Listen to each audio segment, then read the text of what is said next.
Hey everybody, and welcome back to another episode of the Speak Plainly podcast, where we speak plainly about things that matter.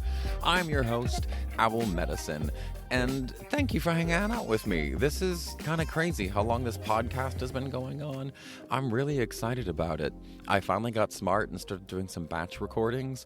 I'm a little bit behind today, so I won't be able to get as many recorded today as I'd hoped, but I hope that you are doing the same thing with the things that matter to you in your life. I know time is short for all of us, and time management is difficult, and scheduling all the things that we want to get done is tough. So one of the ways that I've gotten around that or gotten better at it is I started stacking my podcast recording, and I try to record anywhere from 3 to 4 of them in a single setting.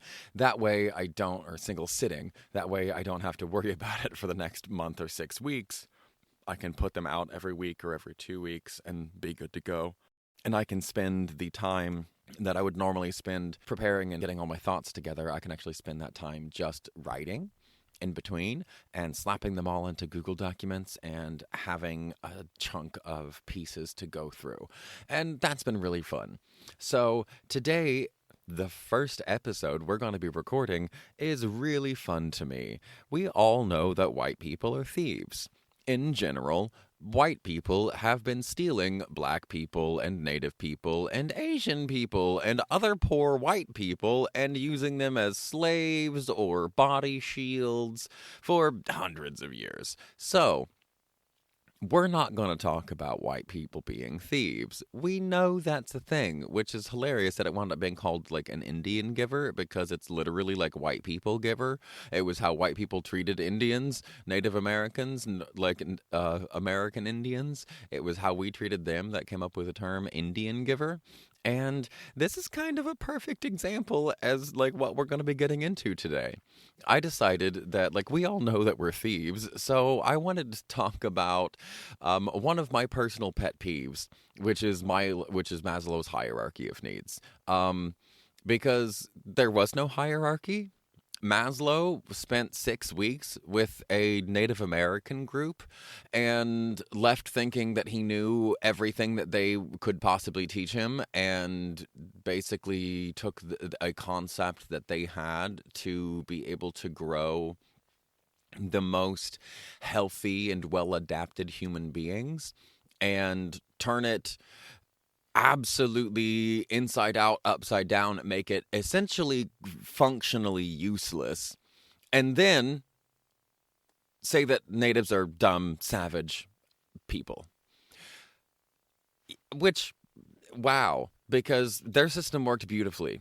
And we're going to talk about how that's happened not just with Maslow and our hierarchy of needs, but we're going to talk about 4 different places and things that white people stole and just absolutely screwed up. Just totally screwed up completely. So here is our episode on, we all know that we're thieves, but white people are also stupid too. So let's get one thing straight. The fact that white people have spent centuries stealing from other cultures is not news. It's not even interesting anymore. But what we have done that's slightly more interesting is that we steal things, we call it our own, make it a bastardized version of itself, and then it's barely functional.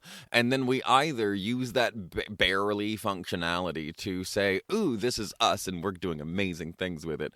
Or we use it's this isn't functioning, to say that, oh, well, all of you people that we stole this from are idiots to begin with. What we do is we take a living, breathing, highly effective system, something that has worked beautifully for generations, and we cram it into PowerPoint slides. We strip out all of the nuance. We strip out 100% of the community, the relationships to land and spirit, And then we slap a Western label on it, call it discovered, and then act shocked when it stops working. The result is not just cultural appropriation. We know that we do that. The result is actually a conceptual degradation, on top of, obviously, the cultural degradation. But we know that white people steal these things and do the cultural appropriation and then destroy the cultures. But what's important here for me to try to point out is it's not even just the cultural appropriation or the cultural degradation that comes from the appropriation, but it is the conceptual degradation of the genius of the cultures that we lose. And this is what pisses me off. So, here are 4 examples where the original practice was profoundly effective and where white people, in our infinite imperial stupidity, broke it so badly that the modern version is barely a shadow of what it once was. Best of all, we use our failure with other people's systems to prove that they're dumber than us when the opposite is actually the truth. So, Maslow's hierarchy of needs. This was stolen from the Blackfoot Nation. The original efficacy? In 1938, this dude, Abraham Maslow, spent 6 weeks living with the Blackfoot Nation, which is the Siksika. The Siksika Nation in Alberta, where he found a sophisticated, centuries-old model of human needs. And it was often drawn as a teepee that placed self-actualization at the base, not at the peak. In the Blackfoot view, every person is born as a spark of divinity. The community's primary job is to help that spark stay lit. Self-actualization is the foundation above which the community sits. Above it sits community actualization and cultural perpetuity. Generosity, not individual achievement, holds the whole thing together. Enter white ruination. Maslow took this beautiful, communal, spiritually grounded model and literally turned it upside down. So we've all seen Maslow's hierarchy of needs. And you know that we have this little pyramid here, but he turned it upside down. What he's saying is, well, what the Blackfoot were saying is that if we want to have a community, that each person within that community has their own spark of divinity in them, something in them that is good and wonderful and useful for their community. The Japanese call it ikigai, the thing that you are good at, that your community needs, that you can make a living at. And in these communal sustenance or subsistence lifestyles that the Native Americans had before white people showed up, it was just like what your community needs. There was no money exchanged, at least not much, right? Not within our communities. But what the entire process was basically that, like, if every person is born whole and complete, what we need to do as a community is to foster them in the best way possible, to make them the healthiest, most full version of themselves. And when we do that as a community, they feed the community. It is the community's job to feed the individual, and then the individual naturally feeds the community. If you're familiar with the Sky Woman story, this is very similar to the origin stories of some groups of North Americans, where they have the origin story or the origin myth of Sky Woman, where there was a woman who fell out of the sky and fell to the earth. And, well, there was no earth yet. The turtles built earth on his back so she could have a safe place to land, and the animals gave of themselves for food and for clothing, and bugs and all the things all worked together to give the fallen woman, the Sky Woman, a place to be so she could be safe. And because of that, it instills this sense of our environment takes care of us, therefore it is our job to take care of our environment. And when you take this beautiful, really nuanced philosophical concept and you introduce that to basically idiotic imperial white people, it got shat on. And that's what's happened. So Maslow took this communal, spiritually grounded model, turned it upside down.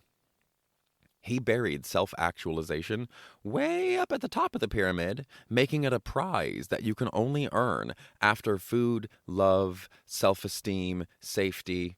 And he erased community entirely. Entirely. The reason these needs to create self-actualization, the reason any of this worked in the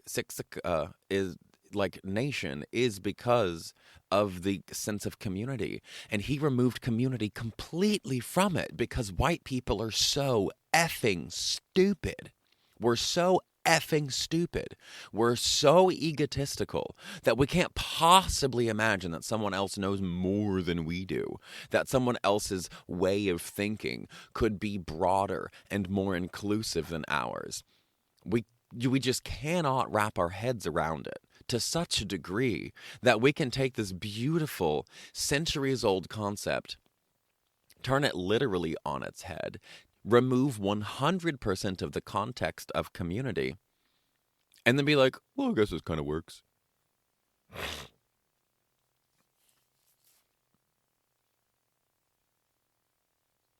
Best of all, he never, ever cited the Blackfoot people. He never, ever cited the Siksika. Never once. And the result? Now, today, we've all heard of Maslow's hierarchy. I was introduced to Maslow's hierarchy of needs in medicine. And we all hear about it in our Psych 101 courses. So now millions of psychology students have been taught that human beings are selfish, ladder-climbing individuals. We've built management theories, education systems, and even parenting advice around a pyramid that was never, ever meant to stand on its point. The original Blackfoot model worked because it understood that no one self-actualizes alone. It is impossible to do. Our version works only if you pretend that other people don't exist. It's awful. By the way, you can look this up.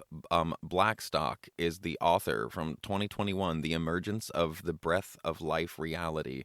I have a few here, actually, citations that talk about this. And did Maslow get his hierarchy from the Blackfoot? The Globe and Mail, which was an article that I found where they did some studies, and this guy Ryan Kay did some studies back in the day. So there's piece number one, the Maslow's hierarchy of needs. We see it all the time in psychology. We see it all the time in medicine, and where we have to take care of this, and this, and this, and then the person can become self-actualized. Wrong. Fundamentally wrong. You don't need safety and food and those things first. I talk about this at the end of Rethinking Broken. I have an entire section called A Bone to Pick with Maslow. If you separate belonging from safety, you're an idiot. Because safety in a social species comes from belonging. Our us being safe comes from our sense of belonging and our actual belonging with other people who can help us create safety through resistance or through shelter building or through hunting or through gathering or through farming. We find safety in belonging. So separating those two alone, it just throws a giant wrench in the whole Maslow's hierarchy, because again, it's not Maslow's. It's the Siksika. They have a beautiful integrative system that was too complicated for white people to understand. So white people took it, bastardized it, took it out of context, flipped it on its head, and created a hierarchy where there was none. Sound familiar? Yeah, we're really good at that. We're really good at bastardizing a thing, taking it out of context, and then creating a hierarchy out of it. Oh, speaking of, let's talk about mindfulness. I talk a lot about mindfulness and meditation. I talk about it all the time with the people I work with my clients, and it's a real problem that people have no idea what mindfulness actually is and no idea what meditation actually is because they hate them. They hate these things because we've never been taught what they actually are. Because again, we don't have the beautiful Blackfoot version of mindfulness. We have the Maslow's version. We have a bastardized, contextless, community-free version that is meant to make our miserable lives slightly more productive under the hell of capitalism. But let me go into the details first. The original efficacy of mindfulness, in traditional Buddhist practice, mindfulness, which is called Sati, is not a stress reduction app. It has nothing to do with stress reduction. It is one part of an eightfold path that includes ethical conduct and wisdom. That's sila and pana. You cannot separate mindfulness from the commitment to not harming others. The goal is not to feel calmer at work. I know we all have the Calm app. Everybody's got the Calm app. So we can be mindful and be more calm at work so you can get more work done. That is not the goal. The goal is liberation from suffering, which actually requires you to change how you live, not just how often you breathe or how you breathe or when, or if an app is telling you to do it. The white ruination enters with, I love this term, McMindfulness. Because we have stripped away 100% of the ethics. We've stripped away the community again, and we have stripped away its spiritual context. We turned a radical practice of self-transformation and therefore cultural transformation into a corporate wellness tool. Google offers search inside yourself, and Goldman Sachs has mindfulness rooms. The pitch is very, very simple for these people. Become more resilient to toxic systems instead of changing them. That's what mindfulness has been reduced to. Become more resilient to toxic systems rather than changing them. This is why white people take beautiful concepts and we bastardize them and make them contextless. Because if people got a hold of them as is, they would have to fundamentally change how the system works. The version that we have now of mindfulness doesn't liberate anyone, which is why I have to work so hard to get any of my clientele to do a meditation practice. It's really hard to get them to do it. It's so hard because it's all just been bastardized. Nobody has any idea what it's actually for. And so it takes weeks to usually months of talking to people and pointing out over and over and over and over again, oh yeah, that moment where you didn't have a choice, guess you should have started that meditation practice, shouldn't you? Guess you should have started that meditation practice, shouldn't you? Guess you should have started that meditation practice, shouldn't you? Wouldn't it have been nice? Wouldn't that have been real nice in that moment to be able to like pause and breathe and make a different decision? Yeah, guess you should have had that mindfulness practice, shouldn't you? I wind up spending so much time doing that because the version that we have been sold of mindfulness is a crock of horse shit. It is garbage. It is nothing but a way. It's our managers coming down and saying, you have terrible time management skills. And it's like, no, I don't. You have terrible scheduling skills? Like, we're understaffed. It's not my time management. It's your failure at staffing appropriately.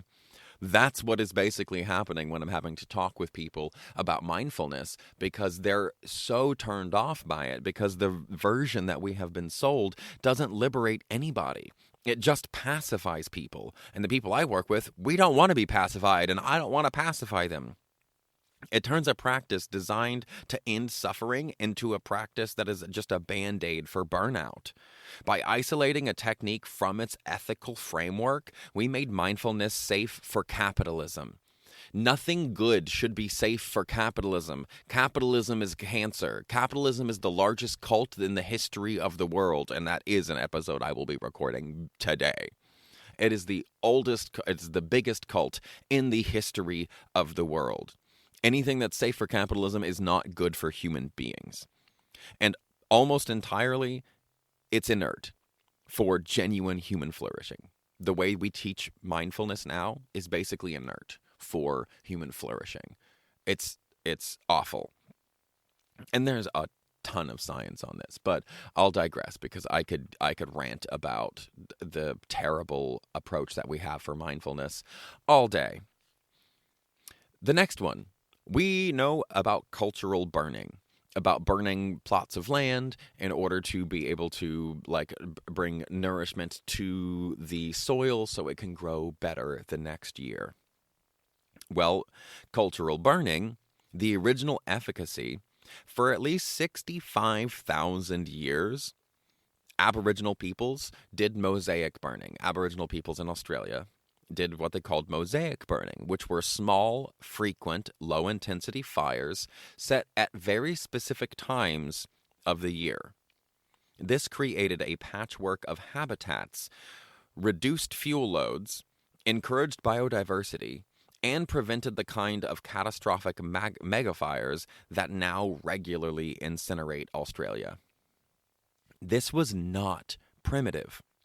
It was a highly sophisticated land management system that tuned to microclimates and plant life cycles, and it worked. It tuned in to the microclimates of the regions and to plant life cycles. It worked really, really well. Until white ruination. The British colonizers called it backburning. And they simply banned it. They were like, oh, that's dangerous, can't do that. And then they replaced it with their own bastardized European model of fire suppression and reactive, calling it hazard reduction, which were large, high-intensity burns often set from helicopters with little to no regard at all for the local ecology. No concern for microclimates, no concern for the local ecology, fauna or flora. The result? Go figure. Massive effing bushfires. We have deadly fire seasons in Australia now. There is total ecological collapse. Scientists now admit that Aboriginal fire management was vastly superior to what replaced it. But the knowledge has been lost. Not completely, but a good chunk of it, of how and when and why and where to set the fires, is gone.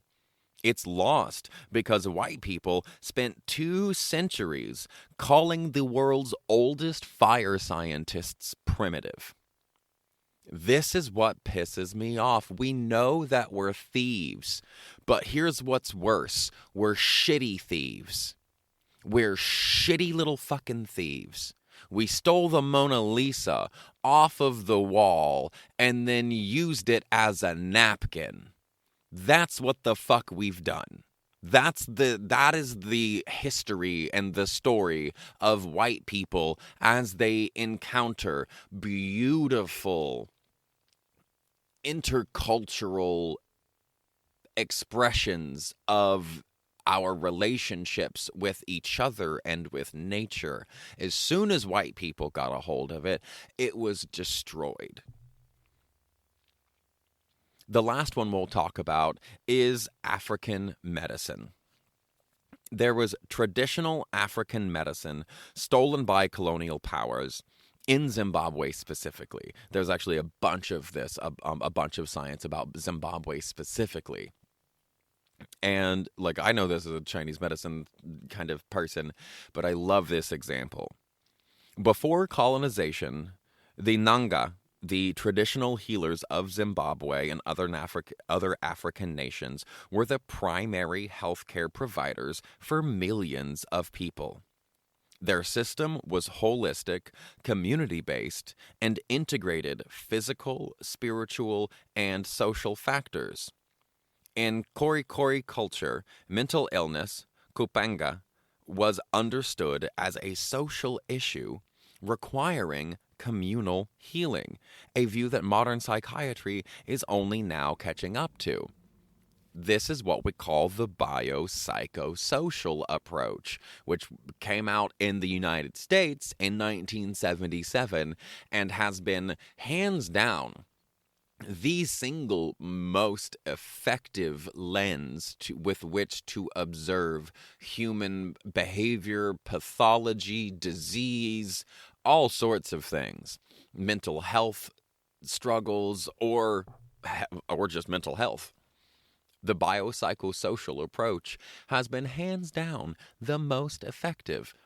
And what do we find? Oh, we find that the people in Zimbabwe and the healers of Zimbabwe, they done been saying that. They done been saying it for a long time. Their systems worked. They were not primitive magic. They were sophisticated medical traditions that developed over centuries until, you guessed it, white ruination. British colonizers and Christian missionaries passed laws like the Witchcraft Suppression Act of 1899. They used schools and churches to label traditional healers as superstitious and their practices as evil. Their practices of seeing people who were struggling mentally and not having good relational health and turning to the community, the people they have relationships with, to try to solve their relational problems. Yeah, that was crazy. Totally crazy. Just absolutely insane. There's no way that could work. Oh, wait, that's exactly what we're finding out works now. Go figure. What happened with these people is they were forced into Western biomedical systems that, of course, were horribly underfunded, basically completely inaccessible for the overwhelming majority of the population, and culturally completely inappropriate. Like, completely inappropriate and not effective. If your Western medicine if your allopathic interventions are not funded enough and inaccessible, how the fuck you gonna make every other way to find health illegal? Oh yeah, 'cause we're white. That's why. 'Cause we're white. This is the history of white people. We're not just thieves, we're bad at it. It's really pathetic. What they did is to completely dismantle a very, very complex and philosophically complex system of medicine and understanding of the world and how things interact, and said, nope, that's evil. That's a biopsychosocial approach. We're not going to come up with that for another 120 years, right? Because, yeah, that Witchcraft Suppression Act was 1899. And in 1977, they were like, oh, wait, biopsychosocial, which we're still just now, barely even paying any attention to, thanks to people like Gabor Mate and Robert Sapolsky, people who pay attention and are good scientists and good researchers and good behavioral biologists and psychiatrists. It's wild, but this is what we've done. This is what we've done over and over and over again. We did it with the Blackfoot, and we called it a hierarchy when it was a circle. We did it to mindfulness, to this beautiful system that was meant to end suffering personally and communally. We're like, nope, now we're just going to sell that to capitalism. We did it in African health, and we did it in Aboriginal burning. We're like, oh, hey, here's a good idea. Let's make it trash and then call it ours, even though it's barely functional. And we'll totally tout that it's ours, even though it's barely functional. But we'll teach it in all of our classes, like the Maslow's hierarchy. We'll teach it to everybody, and we'll say that it's ours. He never, I mean, of course he didn't. This is white people in the early 1900s. They're like, no, we're not gonna give any credit to the natives who came up with these ideas. It's awful and ironic. Here's the point. What ties all four of them together, in every case, white people looked at a system that they did not understand. They didn't understand it because each of these systems were systems that were rooted in deep time. They were close to nature. These peoples were close to nature, so they were able to observe nature. And they had communal wisdom, a deep communal wisdom. And we called it primitive. Then we took it all apart. Kept the pieces that fit our worldview and threw away the rest. But the proof is in the outcome. The Blackfoot model, the Siksika model, produced actualized human beings deeply embedded within the community who naturally, instinctually fed their communities. Our pyramid produces anxious individualists who are climbing ladders to nowhere. Traditional mindfulness practices produced liberation. Ours produce productive employees. Aboriginal fire management produced incredibly lush and healthy landscapes, complete with microclimates and unique species. Our version produces infernos that sweep countrysides, killing hundreds to thousands. African medicine produced holistic healing for individuals and communities. And ours killed off thousands and left a massive colonial gap. And we are only now catching up to their philosophy 200 years later. We are not smarter than the people that we stole from. We are stupider. Not because of anything inherent. I don't think white people are biologically stupider than other groups of people. But I do think there is something really important about understanding how white people have survived. White people have survived in cold. We are white because we survived in cold. And when you survive in cold, it is all about limiting your resource consumption. It is about individualizing everything, not needing anybody but yourself. That's the way that we have survived the cold. It formed the way that we think. And I believe this is why we've screwed everything up. We are so far removed, white people have historically been more removed from the natural environments that have kept us fed and alive for so long. We don't have any intuitive concept of how our environment feeds us. We have no concept of it whatsoever. And because of that, when white people look at mindfulness, when white people look at at self-actualization in Native Americans or African health, we can't conceptualize the deep integrated relationship with the self, the community, and the environment. Because basically our environment was trying to kill us for a long time. And so were the other white people. So this is my message for the day. Yeah, we know white people are thieves, but we're also shitty ones. It's unfortunate, but it's true. All right, if you have made it this far, Thank you. You made it to the end. Well done. Congratulations. If you feel like buying me a coffee, there is a link in the thing in the description that says you can buy me a coffee, which is like you just donate $5 or whatever, which is about the price of a latte. I drink a piccolo now. That's my new favorite drink. It's a double shot with 4 ounces of steamed milk, so it's like halfway between a cortado and an 8-ounce latte, and it's my new favorite like combo of milk and espresso. So if you haven't had a piccolo, go out and get a piccolo, or buy me one. Actually, do both. Buy me a piccolo and you go get a piccolo. They're really, really lovely. Thank you very much for spending your time with me. I hope you learned something interesting today. Thanks for hanging out and have a marvelous day. And remember, stay curious and stay uncomfortable.